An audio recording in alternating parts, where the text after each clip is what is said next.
I would say for young artists, be loose. I really was quite happy with calling myself a multimedia artist. It is a meaningless term. It is meaningless, but it will give you the freedom to do various things without somebody going, "You're a sculptor. Why are you making music?" No, no, I'm a media artist. You know, like, oh, okay, whatever that means. But it's so easy to get pigeonholed in the art world, and to do just this thing. You might want to get smaller and smaller and narrower, and that's also beautiful. You know, to make something super specific and make those variations quite intense and not so different from each other. Or, but this will still work, the scheme. So if you define yourself as, make it vague, you know, I think, because there's so many forces that are there to push you in certain directions, and they're traps, and curators do it. You know, curators are, you know, this is our theme, so stay in the theme. You're like, really? Okay, how about if I stay in my theme?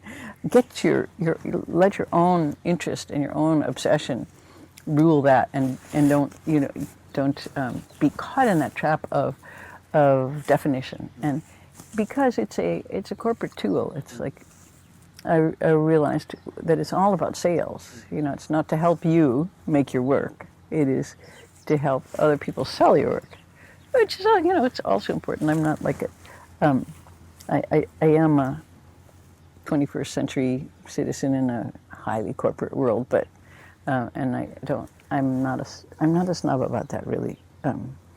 But that helps a little bit to be flexible, I would say. Just call it flexible and give yourself, I mean, I'm an artist because I want to be free. That's my whole goal. And I hate it when people tell me what to do. So I would say that the branding thing is something to really avoid. You know, sort of like Facebook stamping of who you are, and to resist that pressure, because that pressure is everywhere. It's everywhere. I remember the feeling of being released from that, because once made a lot of records for Warner Brothers, and then suddenly, you know, fairly suddenly, the whole record industry collapsed. And so I had to spend some time going, are you an electric acoustic avant-garde artist, or are you an avant-garde story artist? And I was like, who cares? I'm just trying to write some music, you know, the way I get, you know, inspiration from wherever, you know, and then I realized it's about what bin you're filed and how to sell you. So, and I'm not saying that's not important, but don't make it the first thing. And also, you know, finding your personal voice could also be finding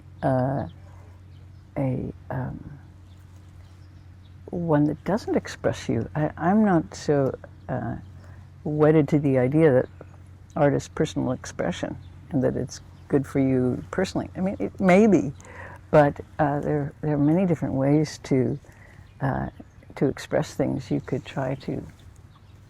I mean, there are a lot of birds out today. I was just thinking, I'm very interested in, of course, going to Mars and all of those great projects we have, but also I personally would really love to understand creatures here better.